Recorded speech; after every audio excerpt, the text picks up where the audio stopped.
family. It's an honor to teach the Cross Bible study tonight. And as we usually do before we start a Bible study, it's always awesome to get into a word of prayer. Let's pray together. Our Father in heaven, thank you so much for the opportunity to study your word. We pray even in this moment, God, that you speak to us in a new way. You speak to us in ways that we will hear you, that will be moved, that Father will be able to take the gospel to a hurt world. I pray that you speak to us at this time. It's in Jesus' name we prayed. Amen. So usually when you get to the cross study in the first principle study, by this point in time, the person you're studying the Bible with, Tyrone Rodrigo, has made a decision that they want to become a disciple, they want to get baptized, they want to turn their life around. And the cross study is super important because just like Jason said, it helps us to teach people the why. By the time you've gone to this place, you've told them what it means to become a disciple and to turn their life around. You've explained to them how to do it, but the cross study tells them why they need to make this decision to become a disciple. That's number one. Number two, sometimes you've been studying the Bible with a person, and in a sense, they've gone through it mechanically. They're not connecting with it on a heart level. You can see that like this person is in essence giving you all the correct answers that they think you want to hear. A lot of times a cross study is an incredible way to really touch their heart with God's words. For the sake of time, we'll jump right into it. I usually love to do the cross study by beginning in 2 Corinthians chapter 5 because I want to be able to explain to the person why we're doing the cross study. In 2 Corinthians chapter 5, in verse 13, the Apostle Paul writes, "If we are out of our mind, it is for the sake of God. If we're in our right mind, it is for you. For Christ's love compels us because we are convinced that one died for all, and therefore all died. And he died for all that those who live should no longer live for themselves, but for him who died for them and was raised again." Let's pause there. Tyrone, when you read this passage, what sticks out to you? Well, the word compel. Well, why does that stick out to you? Well, doesn't that mean to force or to motivate or to push or to shove or to apply pressure? You're absolutely right. In this verse, Paul is explaining to us why he's a disciple, why he's a Christian, and why he lives his life the way he does. He says it's the love of Christ that compels him, that forces him, that manipulates him, that pressurizes him. And if we're going to become a disciple, we too have to be compelled by the love of Christ. Here's a sad thing. Some people study the Bible with us because they are blown away by the love that we have in the congregation. They're blown away by the diversity, by the passion and everything. And here's what's sad. If they join our congregation for any of those reasons, they're going to fall away. Because if they're joining because of the love they see in the congregation, you and I know that it's going to take approximately 2 weeks. And somebody's going to say something insensitive to them. Somebody's going to be mean to them. And they're going to feel like, I don't feel loved here anymore. And because that was their reason for joining, they're going to walk away. Some people are going to join us because after studying the Bible with us, the scriptures make sense. They're like, this is what we got to do. It makes sense. I want to be saved. But even if that's the reason that they're coming, because they're looking for salvation, you know what's going to happen? They're going to walk away. Why? Because they're going to get the salvation they want, but they don't want the community. They don't want the fellowship. They don't want the hardship. They don't want the discipling. They just want confirmation that their soul is saved. So they're going to take salvation from you and go sit in a comfortable church anywhere else. That's why we do the cross study. Because it's the love of Christ that has to compel the person to become a disciple. And it's the love of Christ that's going to compel them day after day after day after day after day to keep their covenant with God. Are you with me? The second point Paul is making here in 2 Corinthians 5 is that he is persuaded that Christ died for him, and so he too must die. He can no longer live for himself. And this is an incredible teaching because a lot of people in our world today are aware of the fact that Jesus died on the cross. But we become so aware of it that we become desensitized to it. How do I know? there's millions of people we come across who wear a cross necklace around their neck, who have the cross tattooed on their arms, and the cross necklace and the tattoo has no impact in preventing them from sinning. I remember when I was a young man growing up in Ghana, I used to watch, sadly, music videos of hip-hop artists. And it blew my mind that there will be in all of these, in a sense, compromised locations, doing impure things. And you know what stood out to me? There was always either a diamond-encrusted, gold-plated cross necklace there. And I'm like, that's supposed to be an emblem of the crucifixion of Jesus. And even that being there is doing nothing to prevent the words that are being spoken, which are inappropriate, and the actions that are taking place in these videos that should not be happening. Why do we do the cross study? Because people are desensitized to the sacrifice of Jesus. And this is an opportunity for us to help them to understand, no. This is important. This actually happened. And Jesus did this for you. Another reason why people are desensitized to the cross is because they believe that Jesus died for us. Not that he died for me. Come on. The difference between believing Jesus died for us and believing that Jesus died for me is called diffused responsibility. If I believe Jesus died for us, then I'm like, well, all of us are culpable. All of us are in trouble. So the amount of responsibility that I have personally is reduced. It's like taking a pizza pie and splitting amongst everybody here. How much pizza does every person get? Versus if I believe this pizza pie is just for me, how much pizza do I get? The cross study is to help people understand, no. Jesus died for you. If you were the only soul on this planet, Jesus would have still gone through it for you. It's an opportunity for us to help people personalize what Jesus did on the cross. Amen, church? And so I always like to start here to help the person understand this has to be what is motivating you and compelling you to become a disciple. And we're going to study out the cross study to help you get in touch with the sacrifice of Jesus. Go with me to Matthew chapter 26. A lot of times I like to ask, as we're about to get into verse 31, Matthew 6, if the person has watched the Passion of the Christ movie. A lot of people have seen it, and it has, in a sense, added to the desensitization, because now it's become a movie. And so, knowing that the person has seen it allows me to understand the level of detail that I need to go in there, just to kind of help the person connect with the cross in a powerful way. In Matthew 26, verse 31, then Jesus told them, "This very night you will all fall away on account of me, for it's written, I'll strike the shepherd, and the sheep of the flock will be scattered. But after I have risen, I'll go ahead of you into Galilee." Peter replied, "Even if all fall away on account of you, I never will." "I tell you the truth," Jesus answered, "this very night before the rooster crows, you'll disown me 3 times. But Peter declared, "Even if I have to die with you, I'll never disown you." And all the other disciples said the same. I like to set the stage. So this is the point in Jesus' life after the Last Supper. He's gathered his disciples and he's gone into the garden with them because he knows what's about to happen to him. And it's in this moment that he tells his disciples, "This very night, all of you will fall away on account of me." How does Peter and the rest of the disciples respond? They're like, "No, that's not going to happen." Even Peter goes as far as to say, "Even if all fall away on account of you, I never will." And I always ask people, Peter has been walking with Jesus for 3 years. Every prediction, every command, every word that Jesus ever said has come true, has come to fruition. Why this one time is he stubbornly refusing to believe Jesus' words? Because it's about him. He believes he knows himself better than Jesus does.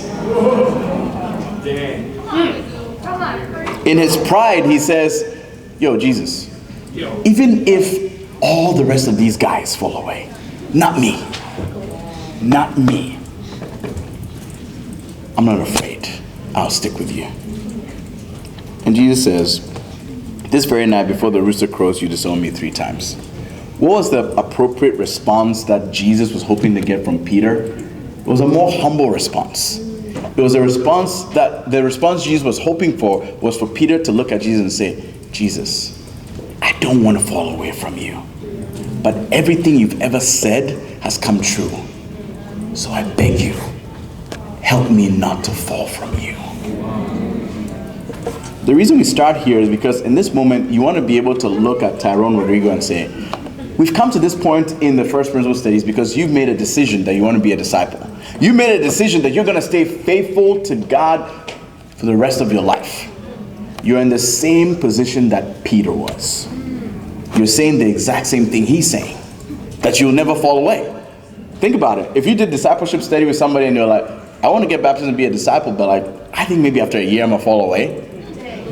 You will not continue to study with them, right? So you're still studying with them because both of you have agreed that he's going to be a disciple for the rest of their life. He's telling you the same thing Peter told Jesus. It's in this moment that you have to help Tyrone understand you're going to stay faithful to the end, not on your own strength, but by your faith in God and by his grace and his mercy. And if you don't understand that right now, you're good as dead. Verse 36.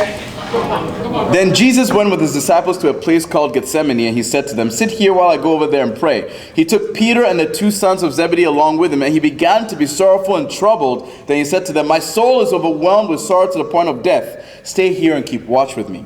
Going a little farther, he fell with his face to the ground and prayed, my Father, if it is possible, may this cup be taken from me, yet not as I will, but as you will. Then he returned to his disciples, found them sleeping. Could you men not keep watch with me for 1 hour? He asked Peter. Watch and pray so you will not fall into temptation. The spirit is willing, but the body is weak. He went away a second time and prayed, my Father, if it's not possible for this cup to be taken away unless I drink it, may your will be done. When he came back, he again found them sleeping because their eyes were heavy. So he left them and went away once more and prayed the third time, saying the same thing. Then he returned to his disciples and said to them, are you still sleeping and resting? Look, the hour is near, and the Son of Man is betrayed into the hands of sinners. Rise, let us go. Here comes my betrayer.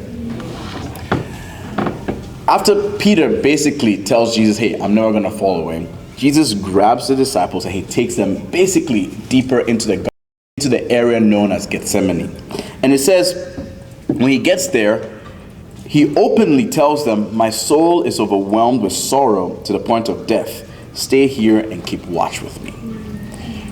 Part of the reason people are desensitized to the cross of Jesus is because in people's minds, Jesus was this powerful macho man, impervious to pain, suffering,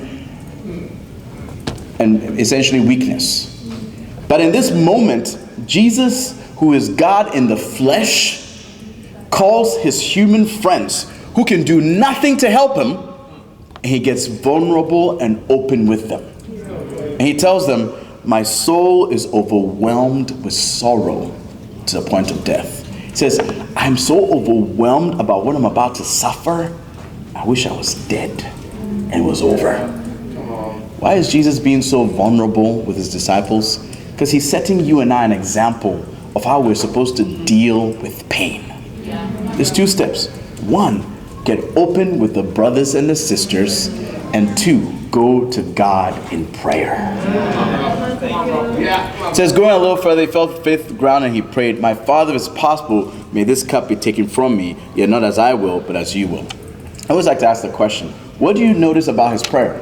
Well, he prayed the same thing 3 times. Well, what does that mean? Well, wow, he's really humbled. Yeah, he's really begging. He's really praying to God. And he prays the same thing 3 times. What do you think God's answer to him was? Must have been no. What was he praying for?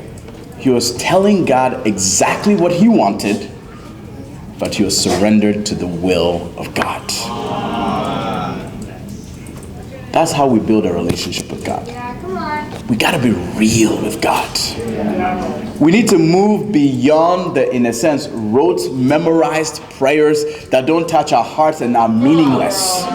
We actually have to get real. We got to get raw. We got to get vulnerable with God and tell God exactly what we're going through, but be surrendered for whatever answer God is able to give to us. He says, Father, if it's possible, let this cup be taken away. Not my will, but yours be done. We know most definitely God's answer to him was no.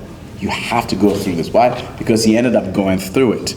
But then you find out in verse 46, he says, rise, let us go. Here comes my betrayer. What do you notice about Jesus' words in verse 46 and verse 38? And most people will pick it up and they're like, well, in verse 38, he says, my soul is overwhelmed with sorrow to the point of death. But in verse 46, he sounds resolute. He sounds surrendered. Yeah. And you're like, that's it. Because he's surrendered to the will of God, he's resolute. He's made his decision. He's no longer overwhelmed. He's no longer afraid. He's no longer freaked out. He's ready to face his destiny. And that's the example he sets us. And while he was praying all these hours, what were his disciples doing? They were fast asleep. You have to wonder, a few minutes ago, the disciples were like, dude, we're never going to follow, we're never going to run away from you. Why did they fall asleep? Because the urgency of the hour gone over their heads. They didn't know what they were doing. And it helps us understand how prideful and stubborn they were. They were not in touch with what was actually going on. And because they were relying on their own strength, they were trusting in themselves, they fell asleep. The arm of flesh will always fail you. Wow. 47. While he was still speaking, Judas, one of the 12, arrived. With him was a large crowd armed with swords and clubs, sent from the chief priests and the elders of the people. Now the betrayer had arranged a signal with them. The one I kiss is the man, arrest him. Going at once to Jesus, Judas said, greetings, Rabbi, and kissed him. Jesus replied, friend, do what you came for. Then the men stepped forward, seized Jesus, and arrested him. Without one of Jesus' companions reached out for a sword, drew it and struck the servant of the high priest, cutting off his ear. Put your sword back in its place, Jesus said to him. For all who draw the sword will die by the sword. Do you think I cannot call on my Father, and he will at once put at my disposal more than 12 legions of angels? But how then will the scriptures be fulfilled that say it must happen in this way? At that time, Jesus said to the crowd, am I leading a rebellion that you have come out with swords and clubs to capture me? Every day I sat in the temple courts teaching, and you did not arrest me. But this is all taking place, that the writings of the prophets might be fulfilled. Then all the disciples deserted him and fled. As soon as Jesus is done praying, he's resolute, he's made his decision, he's going to go, he's surrendered. Who shows up? Judas, one of the 12. And I always think in my mind, here is a guy who spent 3 hours on his knees begging God to surrender to his death. And to add insult to injury, it's one of his best friends who shows up. It's like, come on. I was willing to die, but not like that. It says, Judas comes. And what was the signal? It was a kiss. A kiss is basically one of the most intimate gestures between any two human beings. We understand what this is. That in the moment where he was feigning love for Jesus, he was betraying him to death. How does Jesus respond? He says, friend, do what you came for. Even in the moment when Judas is betraying him, he calls him friend. Yeah.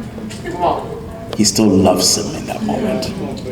I always like to ask, hey, put yourself in Jesus' shoes. You've prayed, you've surrendered. You're like, amen. God says I gotta die, I'm gonna die. Yeah. Would you let Judas kiss you? Most everybody will say, I will not even let him come near me. Exactly. Most people are like, dude, I'll stiff arm the dude. I'll be like, yo, dude, I'm gonna die. Don't touch me. Don't touch me. It shows you how surrendered Jesus is. There's no doubt, there's no reservation in him. He's 100% laid it all down. And so he allows Judas to embrace him. He allows Judas to kiss him. And in that moment, he calls him friend. That's the example Jesus is setting before you and I. It says at that moment, the men stepped forward and they seized Jesus to arrest him. But it says in that moment, one of Jesus' companions reaches for his sword, drew it, and struck the servant of the high priest, cutting off his ear. Obviously, if you read the other accounts in Mark and John, or if you've seen the movie, we all know who did it. It was Peter. So Peter wakes up, sees what's going on, reaches for a sword real quick, and he's basically like slicing around. And I always like to pause and say, well, most people assume Peter's trying to defend Jesus. One, he loves Jesus. Two, he says he never wants to fall away. But I was like, well, but picture the scene. Yeah. They're in the middle of the Garden of Gethsemane. It's the 1st century. There's no electricity, so there's no lights. A moment ago, he was sleeping. And then he wakes up, and what does he see? There's a commotion of men with swords, with clubs, with lights. What do you think his first instinct is? Fight.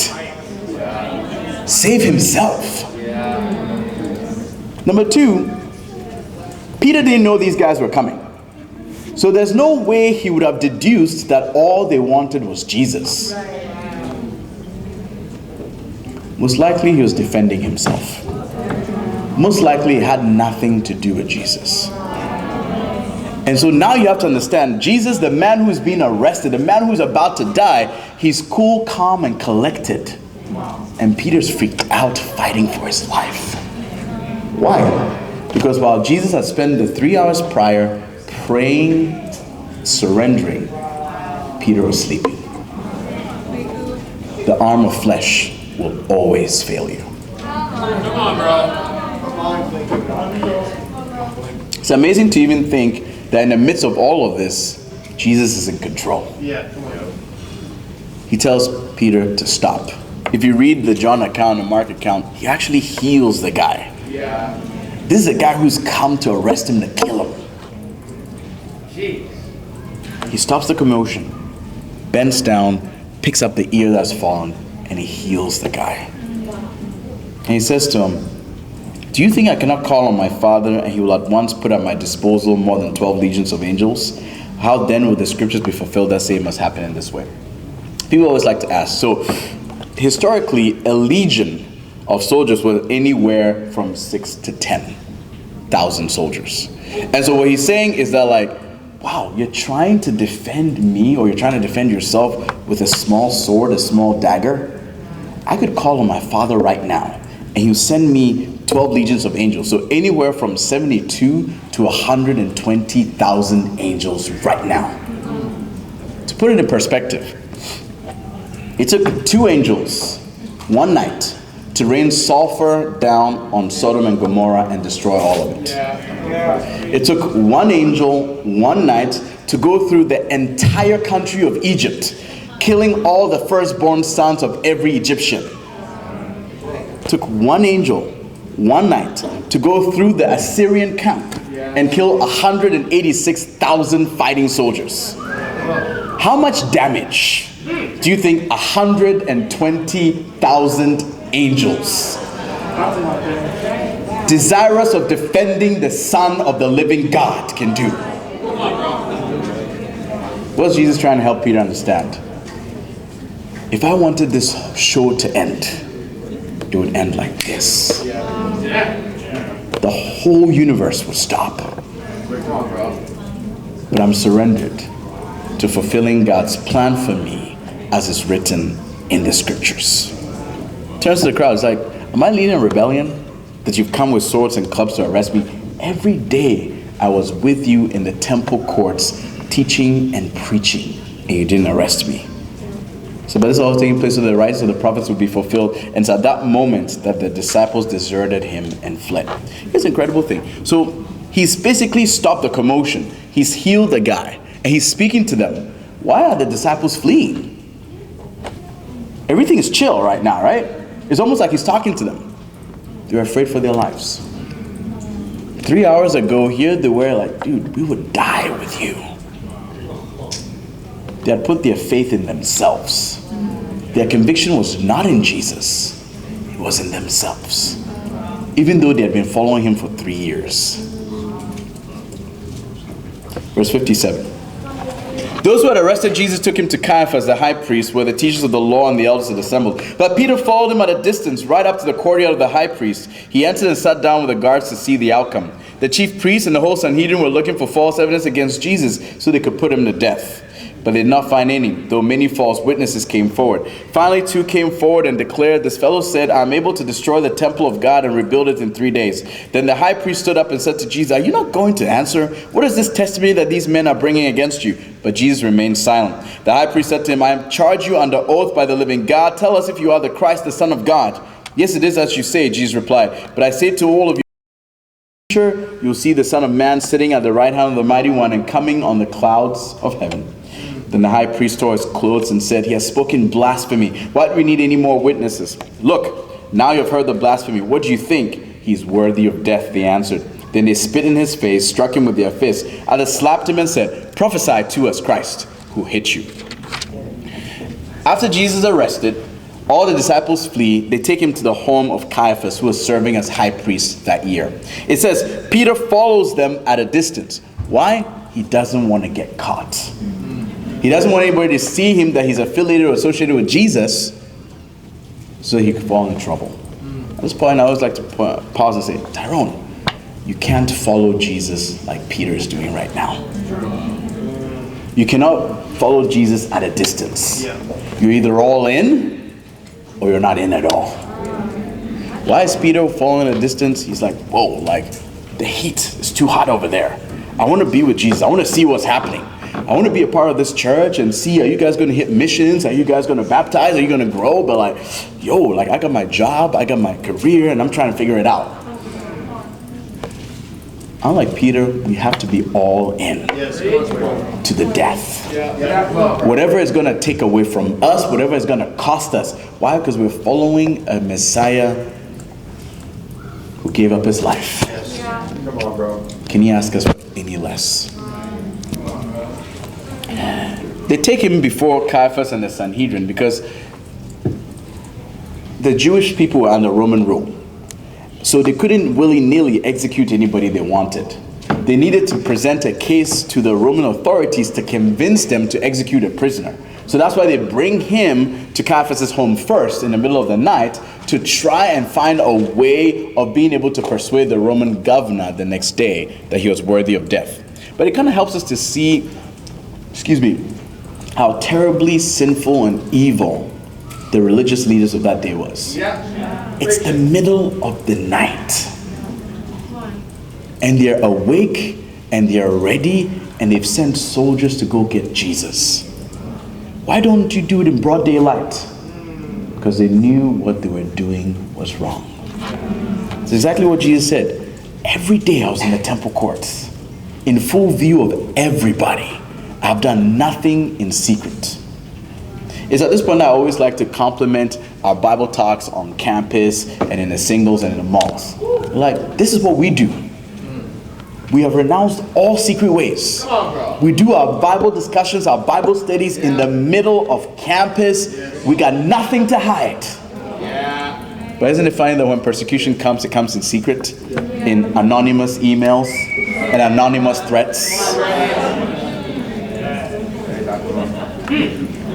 It says they were trying to look for false evidence against Jesus so they could put him to death, but they did not find any, although many false witnesses came forward. Obviously, in the Jewish law, you could not basically condemn a prisoner unless on the testimony of 2 or more witnesses.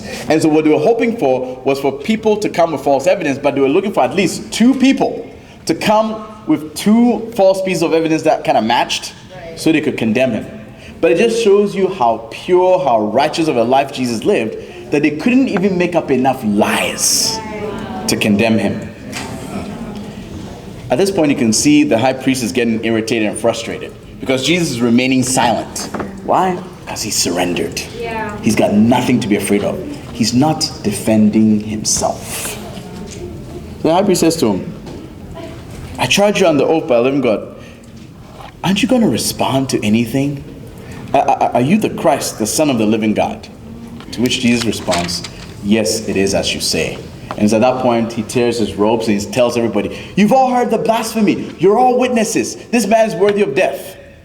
What's incredible is Jesus was condemned to death for the truth. He told them the truth. Yes, I am the Messiah. And that's the statement by which they condemned them.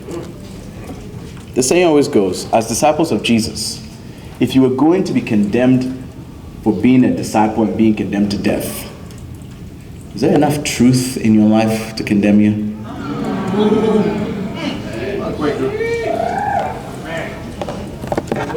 Is there enough of this in your life to condemn you to death for being a Christian? That's what happened to Jesus here. His entire life was the scriptures, such that no false evidence could be used to condemn him, only the truth of God's word. If we look at the way we respond when we're persecuted or the way we behave in the public arenas, is there enough Bible? Is there enough truth that could be used to condemn us for being disciples of this man? So this is at this point where they spit in his face, they strike him with their fists, they slapped him and said, "Prophesy to us, Christ will hit you." So obviously the beginning of all the torture that he was about to suffer. And what's amazing is he didn't respond to any of the accusations, and he didn't retaliate to any of the physical abuse he was getting.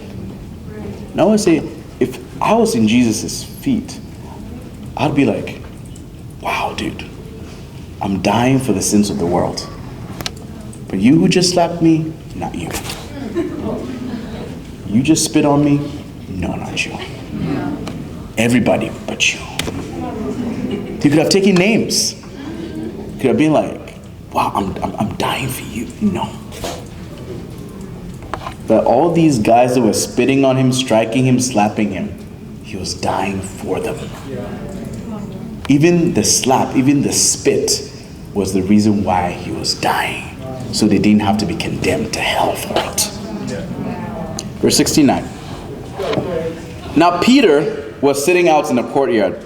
And I always like to read 69 through 10 because it basically helps us to put side by side Judas' response and Peter's response. Right. So I usually like to go through. So it says, "Now Peter was sitting out in the courtyard, and a servant girl came to him. 'You also were with Jesus of Galilee,' she said. But he denied it before them all. 'I don't know what you're talking about,' he said. Then he went out to the gateway where another girl saw him and said to the people there, 'This fellow was with Jesus of Nazareth.' He denied it again with an oath. 'I don't know the man.' After a little while, those standing there went up to Peter and said, 'Surely you're one of them, for your accent gives you away.' Then he began to call down curses on himself, and he swore to them, 'I don't know the man.' Immediately a rooster crowed. Then Peter remembered the word Jesus had spoken. 'Before the rooster crows, you will disown me 3 times.' And he went outside and wept bitterly. Early in the morning, all the chief priests and the elders of the people came to the decision to put Jesus to death. They bound him, led him away, and handed him over to Pilate the governor. When Judas, who had betrayed him, saw that Jesus was condemned, he was seized with remorse and returned the 30 silver coins to the chief priests and the elders. 'I have sinned,' he said, 'for I betrayed innocent blood.' 'What is that to us?' they replied. 'That's your responsibility.' So Judas threw the money into the temple and left. Then he went away and hanged himself. The chief priests picked up the coins and said, 'It's against the law to put this into the treasury, since it's blood money.' So they decided to use the money to buy the potter's field as a burial place for the foreigners. That's why it's been called the field of blood to this day. Then what was spoken by Jeremiah the prophet was fulfilled. They took the 30 silver coins, the price set on him by the people of Israel, and they used them to buy the potter's field as the Lord commanded me." So as Jesus is inside Caiaphas' home, he's being condemned to death. They're beating him. They're spitting on him. Peter's outside in the courtyard, warming himself by the fire. And as he's doing that, it says a girl sees him.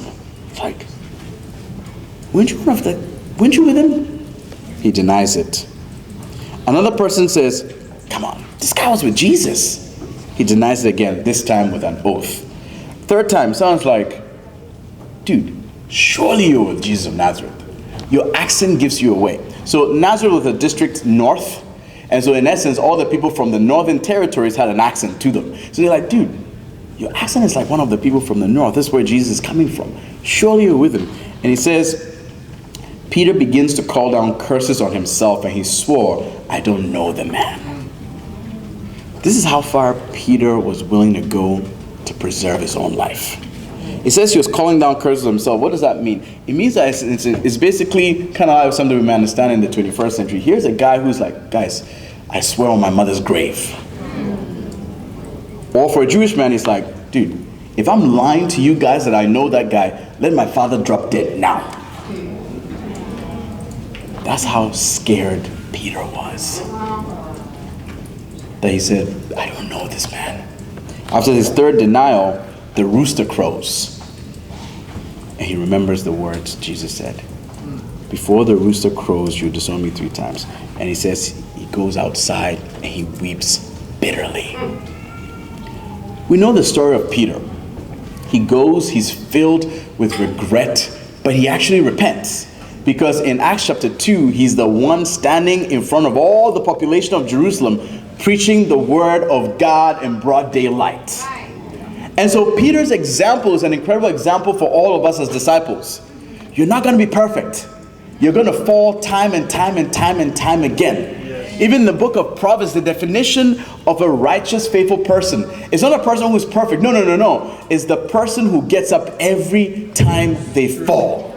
The definition of a righteous person is choosing to get up and refusing to stay down when you fall, when you sin against God.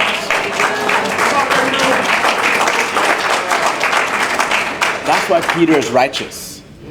But what's cool about this passage is that the rooster crows and Peter remembers what Jesus said and he realizes what he has done. But in the Middle East and obviously in different parts of the world, the rooster crows at sunrise. So it's at sunrise that Peter realizes what he has done, and it's also at the exact same time that Judas realizes what he's done. That's why the Matthew text pairs it together. Because as the rooster is crowing and one man, Peter is like, what have I done? Goes outside, weeps bitterly, and then eventually repents. One man is like, what have I done? I sold my friend for 30 pieces of silver. What does he do? He goes back to the high priest and he's like, I can't keep this money. You have to take it. I have blood on my hands. And they're like, what's that to us? That's your responsibility. He says, he throws the money in, he goes outside, and he hangs up. He hangs himself. Judas' story is here to show us an example of what disciples should not do. Yeah. The worst thing you could do as a disciple is to quit on God. Yeah. Judas quit. You and I know that there's no sin that God is unwilling to forgive. Yeah. So even this betrayal, God was willing to forgive Judas. And to even look at it technically, Judas didn't do anything worse than anything that you and I have done. Because sin is sin. But the problem was, Judas was unwilling to forgive himself. He was unwilling to live with the sin he had committed. He was unwilling to live with his mistake. So he quit on God. Wow. God will never God will never give up on you. And so in a sense, it's the worst rebellion to quit on God. The perfect God whom you've sinned against won't quit on you, and you, the perpetrator of sin, is quitting on God. It's the worst thing you could ever do. Judas refused to receive the grace of God.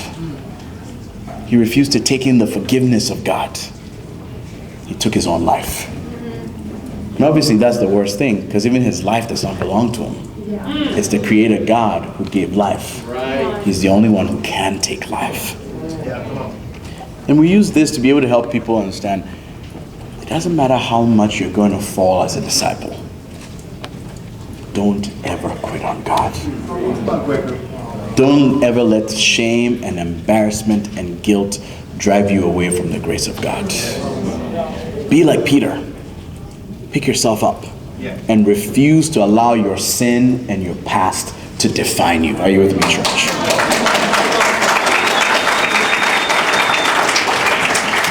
(27:11). Meanwhile, Jesus stood before the governor, and the governor asked him, "Are you the king of the Jews?" "Yes, it is as you say," Jesus replied. When he was accused by the chief priests and the elders, he gave no answer. Then Pilate asked him, "Don't you hear the testimony they are bringing against you?" But Jesus made no reply, not even to a single charge, to the great amazement of the governor. Now it was the governor's custom on the feast to release a prisoner chosen by the crowd. At that time, they had a notorious prisoner called Barabbas. So when the crowd had gathered, Pilate asked them, "Which one do you want me to release to you?" Barabbas or Jesus who was called Christ. For he knew it was out of envy that they had handed Jesus over to him. While Pilate was sitting on the judge's seat, his wife sent him this message: "Don't have anything to do with that innocent man, for I've suffered a great deal today in a dream because of him."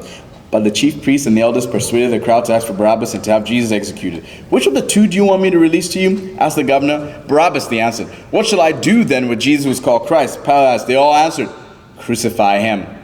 "Why? What crime has he committed?" asked Pilate. But they shouted all the louder, "Crucify him." Then Pilate saw that he was getting nowhere, but that instant an uproar was starting. He took water and washed his hands in front of the crowd. "I am innocent of this man's blood," he said. "It is your responsibility." All the people answered, "Let his blood be on us and on our children." Then he released Barabbas to them, but he had Jesus flogged and handed him over to be crucified. The Jewish leaders have made a decision to execute Jesus, but they got to take him before the governor, because the governor is the only one with the legal authority to sign off on the execution of Jesus. An illustration for this is if the police are called to a domestic disturbance in a home, and they basically arrive on the scene as they see one man pick up a gun, point it at the person, and shoot him. So the police are a witness to murder. Are the police allowed to, in essence, execute the person on the spot? No. They don't have any right to do that. Even though they're the police and they've witnessed the murder. No. Their job is to arrest the person and take him through the legal channels. He has to bring him before a judge. They have to go before a jury. We have to go through all this process. And then even after the judge basically signs off on, like, okay, this person needs capital punishment, they need to be executed, the person can't be executed unless the governor of the state signs off on it. It's the same thing here. Even though the Jewish leadership was like, "We're going to kill this dude," they had no legal power to do it. So they had to bring him to Pontius Pilate, who was the governor over Palestine at this point in time. And so they basically arraign him before Pilate, and they are making accusations because they're trying to sway Pilate's mind. But once again, Jesus is not defending himself. Jesus is not saying a word. And Pilate's a little bit freaked out. Why? Because he's used to prisoners being brought to him, and they're fighting for their life. They're bargaining. They're bribing him. This prisoner is not saying anything. He's cool, calm, and collected. Doesn't that freak you out? When you expect a person to be like anxious, freaked out, irritated, frustrated, but then they're cool. You're like, there's something wrong here. So he says, "Don't you hear the testimony they're bringing against you? They're trying to get you executed. Aren't you going to say anything?" And it says here, Jesus made no reply, not even to a single charge. Even though he knew everything they were saying were lies, he made no response, to the amazement of the governor. It tells us that the governor's custom, that once a year, he would bring out a Jewish prisoner and release him to the crowd. Why? Because he wanted to curry favor with the Jewish population. They didn't really enjoy being under Roman occupation, and so he had to maintain the peace. So once a year, he released a prisoner to them. That year, he had a notorious prisoner named Barabbas, who was basically guilty of insurrection and murder. And so he arraigns Barabbas and Jesus and basically gives the crowd the opportunity to choose between the two. Most likely in Pilate's mind, he was going to be like, "Hey, this guy murdered people." Most likely, there were people in the crowd that day whose family members had been murdered by Barabbas. And so in his mind, they were like, well, they're going to see Jesus. He's gone around preaching, healing. He fed the 5,000 at one point, and another time he fed 4,000. They're going to see that like all these charges are bogus and let him go. So he arraigns them. But the chief priests arranged for the people to ask for Barabbas and to ask for Jesus to be crucified. And so even as he's hearing the shouts, Pilate's like, what is going on? What has this guy done? And it says in the end, he asks for water, washes his hands off the whole thing. He lets Barabbas go, and he releases Jesus to them to be crucified. There's two individuals in here which is very important. There's Pilate and there's Barabbas. Imagine Barabbas. You're sitting in a dungeon. You've been caught. You're guilty of insurrection and murder. You know what your fate is. Execution. And you're sitting in the dungeon, and then the prison warden comes and is like, yo, Barabbas, wake up. Today might be your lucky day. Today is the day that the governor chooses between two prisoners. One gets executed and one gets a chance to go scot-free. 50-50 chance you might go scot-free today. I'm sure Barabbas wakes up and is like, oh my gosh, I thought it was over. I thought 100% I'm going to die. Now it's up to a 50-50 chance. Totally, this is awesome. And so Barabbas comes out. He's walking up, a smile on his face, like, today could be my lucky day. I could get out of there. And he sees who the other prisoner is. It's Jesus of Nazareth. And he's like, oh my gosh. For real? Why didn't you just kill me in the dungeon? Why bring me out here to embarrass me and shame me in front of this dude? He's not even guilty of telling a lie or stealing anything. He's going around helping people. But he stands there and Pilate's like, which of the two? And I'm sure he just flinches. And he hears people shouting his name to be released. And I'm sure in his mind, he's like, am I dreaming? Is this really happening? But it's true. They're shouting for Barabbas to be released. And after Pilate washes his hands, the warden comes, he basically unlocks the chains. And he's like, Barabbas, you're free to go. So Barabbas is like, you trying to punk me? Like, I'm about to walk off here, you're all gonna just tackle me and just break my bones right here, and then they're like, no, for real, go, you're free. And I'm sure he gingerly walks off the pedestal over there. He goes off free into the annals of history, never to be heard of ever again. And I always like to ask, what kind of a life do you think Barabbas lived after he walked off? Most people be like, well, I don't know. I mean, there's no record of it, so I don't know what he did. Like, okay, cool. What advice would you have given him? How would you tell Barabbas to live his life after he walked off? And that one, everybody jumps on it. It's like, yo, that guy better change. He's gotten a second chance at life, a second lease at life. Like, dude, if he goes back and he does anything that he used to do, he's the biggest idiot, the moron, basically. I'm like, you're Barabbas.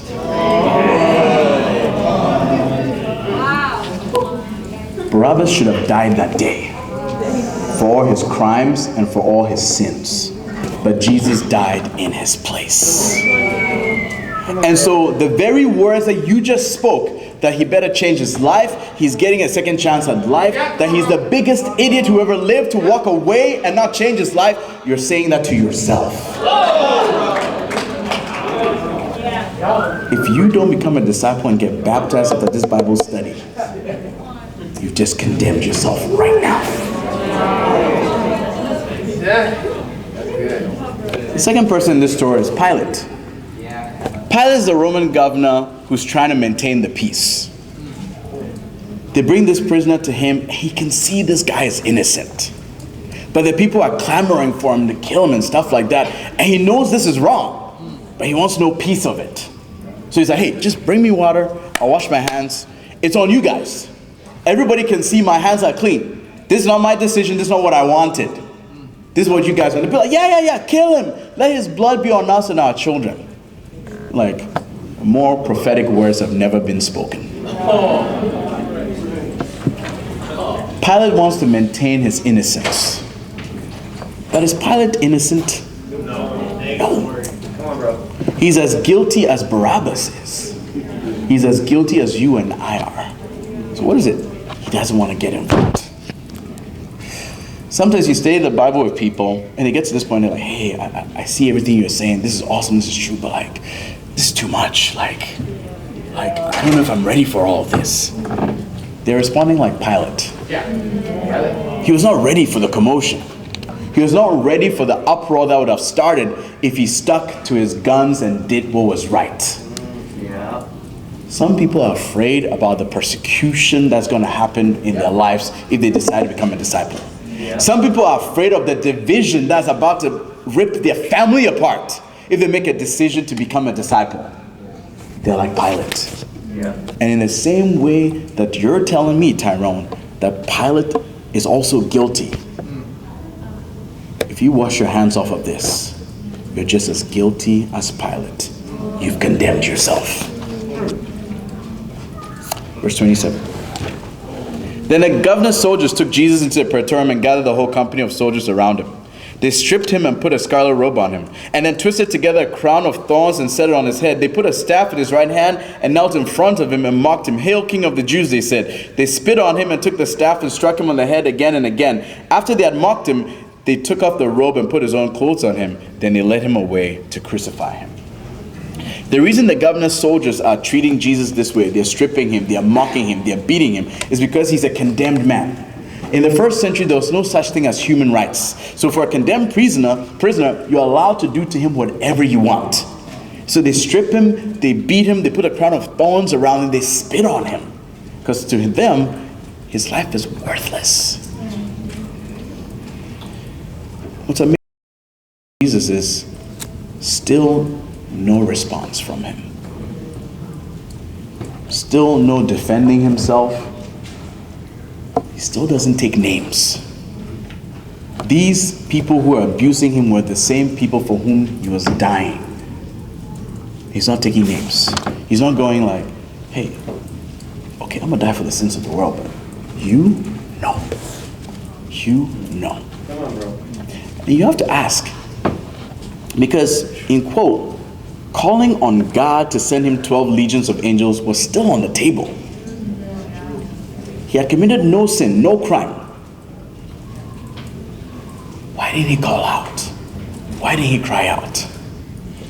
Because in this moment, he was picturing your face, Tyrone.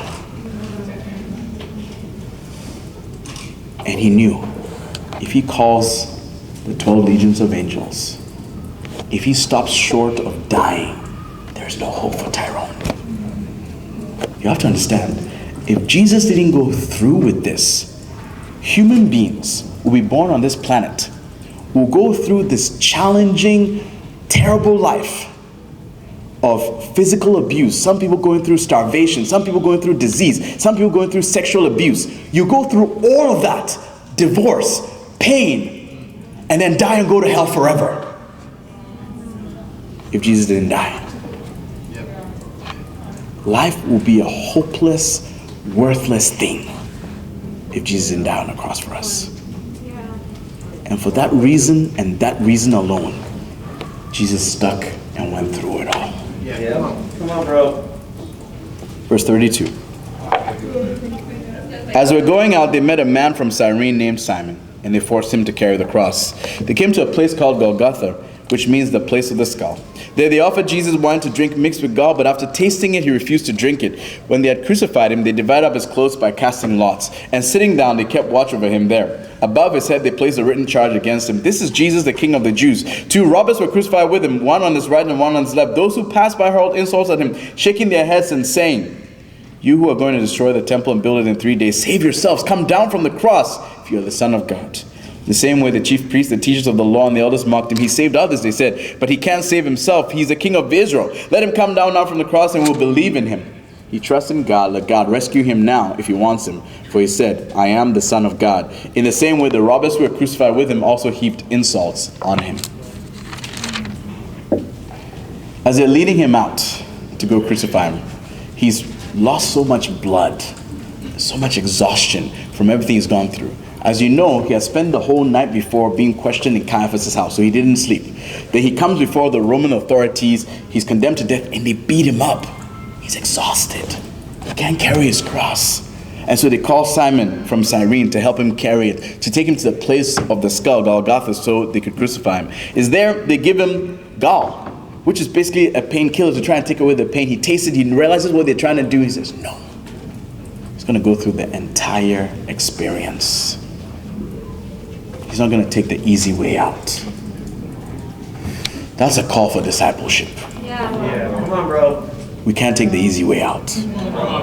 We can't do Christianity any easier than Jesus would have you and I do it. Why? Because we're following a Savior who refused to take the easy way out. It says above his head they put the written notes, "This is Jesus, the King of the Jews," and they crucified 2 robbers beside him. And this is a note to kind of help us understand that crucifixion wasn't unique to Jesus. So many other criminals have been crucified. But what was unique about Jesus? He was dying for you. It's personal. Yeah. And I always like to ask, the chief priests got what they wanted. He's crucified. He's hanging on the cross. He's dying. Why are they taunting him? Why are they mocking him? Think about it. You want the guy dead? He's dying. Why taunt him? Why mock him? I think Satan was trying one last time to convince Jesus to get off the cross. Because think about what they're basically saying. They're like, he saved others.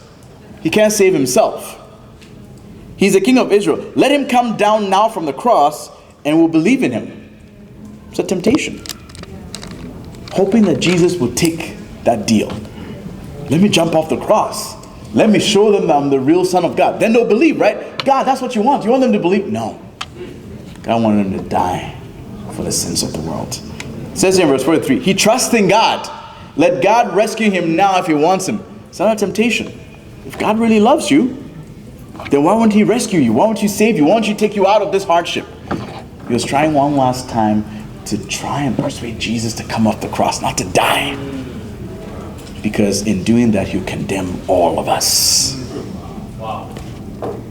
It says, in the same way the robbers who were crucified with him also heaped insults on him. It's amazing to think that the robbers who were being crucified with him were also heaping insults on him. And it's essentially illustrative of what we do after we've known the knowledge of the truth and we still consciously sin against God. This is supposed to serve as a deterrent. That Jesus is dying on the cross for my sin. He's dying so I don't have to be condemned for eternity in hell. I'm not going to be the one to spit on the sacrifice. I'm not going to be the one to mock it. I'm not going to sit and indulge in my sin and consciously sin against my King. Let's begin to wrap up. Verse 45. From the 6th hour until the 9th hour, darkness came over all the land. About the 9th hour, Jesus cried out in a loud voice, Eloi, Eloi, lama sabachthani, which means, my God, why have you forsaken me? When some of those standing there heard this, they said, he's calling Elijah. Immediately one of them ran and got a sponge. He filled it with wine vinegar, put it on a stick, and offered it to Jesus to drink. The rest said, now leave him alone. Let's see if Elijah comes to save him. And when Jesus had cried out again in a loud voice, he gave up his spirit. At that moment, the curtain of the temple was torn in two from top to bottom. The earth shook and the rocks split. The tombs broke open, and the bodies of many holy people who had died were raised to life. They came out of the tombs, and after Jesus' resurrection, they went into the holy city and appeared to many people. When the centurion and those with him who were guarding Jesus saw the earthquake and all that had happened, they were terrified and exclaimed, surely he was the Son of God. Many women were there watching from a distance. They had followed Jesus from Galilee to care for his needs. Among them were Mary Magdalene, Mary the mother of James and Joseph, and the mother of Zebedee's sons. From the 6th hour until the 9th hour. In some of the new NIVs, it kind of tells you the time. The 6th hour is actually noon. Now, for those of you that are 84, you can understand that the Jews would count time from when the rooster would crow, from 6 a.m., from sunrise. And so you basically add the hours. So 6 a.m. plus 6 hours is noon. So from noon till 3 p.m. in the afternoon. Why is that significant? Because it's the portion of time of the day when the sun is at its highest apex, the brightest point of the day. And it's at the brightest point of the day because the Son of God, the Messiah, is hanging upon the cross that God chose to basically blanket the whole earth in darkness. What's the point? All men are in darkness. And it's only going to take the sacrifice of Jesus to bring us into the light. And so, true to form, as soon as Jesus dies, the sun shines up again. That is how, and the reason why the curtain in the temple was ripped in half. Now, the dwelling of God can be amongst men. We can actually go in and meet with God. But before that, we always have to point out verse 46. It says, about the 9th hour, 3 p.m., Jesus cried out in a loud voice, Eloi, Eloi, lama sabachthani, which means, my God, why have you forsaken me? And obviously this cry is significant because throughout the entire ordeal, which started basically the night before in Caiaphas' house, he's not defending himself, he's not crying out, he's not screaming from any of the abuse he's going through. Why does he cry out in this moment? And I always like to ask Tyrone, because I want to know, wow, is he getting it? Is he connecting it? Why would he cry out now to his God when he's dying? The answer is simple. Sin separates us from God. At this moment when he's about to die for the sins of the earth is the point in time when he's taken upon himself, he's taking responsibility for every sin you and I have ever done. It's in that moment where he says, Father, forgive them. This is on me. And because God cannot be with sin, in that moment, he's separated from his son.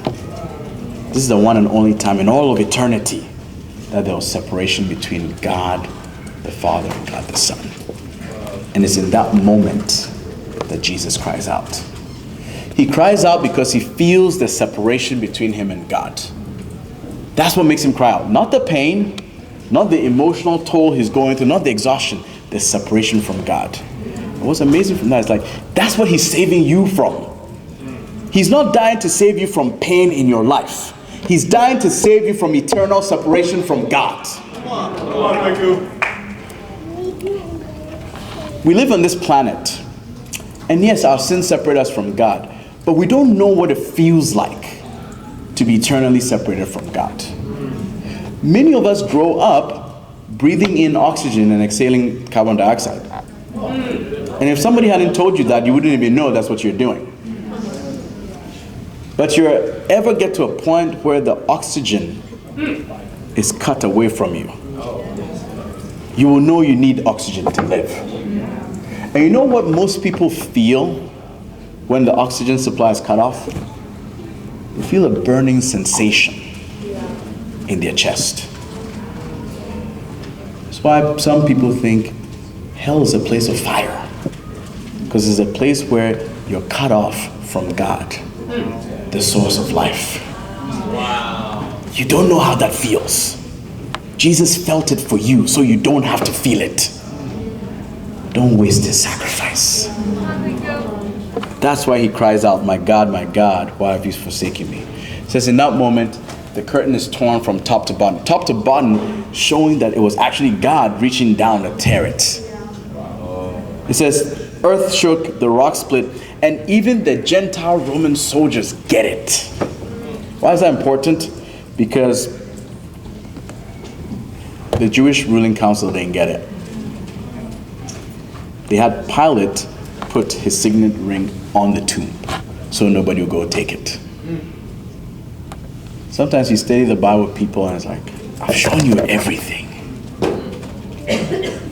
If somebody was stranded on the desert island and we gave them this, they'll get it.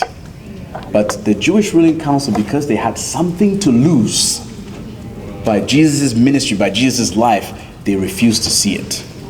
Sometimes the people I stay in the Bible with can be like the Jewish ruling council. It's not that they don't get it. It's not that they don't see it. It's not because it's not they're refusing to accept it. Yeah. It's kind of cool that it says in verse 56 that among the women at the foot of the cross were Mary Magdalene, Mary the mother of James and Joseph, and the mother of Zebedee's sons. Two things. One, where are all the men? The men who a couple of nights before were like, hey, even if we have to die with you, they're not there. It's the women who had become disciples as a result of the sacrifice of the men that were standing there without fear. They were standing there showing, yes, I am affiliated with Jesus. Yes, I am a disciple. But what always encourages my heart is that one of the women standing there was the mother of Zebedee's sons. It's James and John's mother.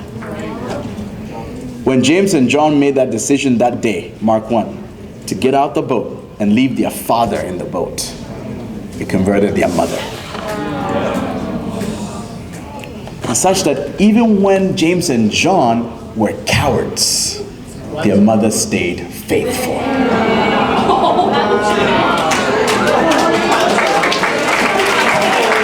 Let's wrap up. 57.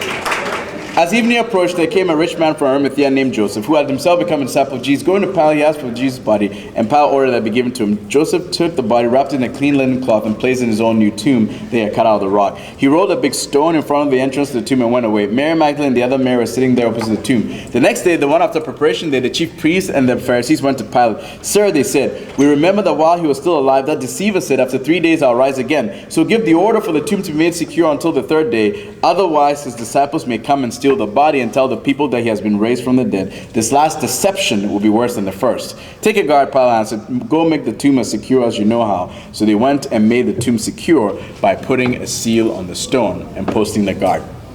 It's always cool to read this. One, because it shows how evil the Jewish ruling council were. They knew what Jesus was teaching. They wanted to prevent him, in a sense, from even resurrecting or even there being a rumor of his resurrection. But it's also cool to read it because it basically sets up a great prelude to chapter 28, verse 1 to 10, which we can't read right now for the sake of time, because it shows that everything that Satan and the evil ruling council did to prevent all this from happening, Jesus truly resurrected from the dead. Showing that death could not take a hold over him. Hell could not take a hold over him. He's resurrected, showing that power over death and power over Satan can be yours if you become a disciple of Jesus. Paul tells them to go make the tomb as secure as they know how. And what's crazy about it is many people for thousands of years have tried to do what these guys have done. Close their minds, close their hearts, so that the resurrection of Jesus has no impact in their lives. That's what happens to the Jewish ruling council. And to this day, you and I know that Jewish people don't accept Jesus as the Messiah. Because for them, the tomb continues to be closed. Their hearts continue to be closed. And for Tyrone, you have to ask him, are you going to participate in the resurrection of Jesus, showing his power over death, hell, and sin? Or are you going to be closed-minded and remain in your sin like the Jewish ruling council? That's the abbreviated version of the cross study.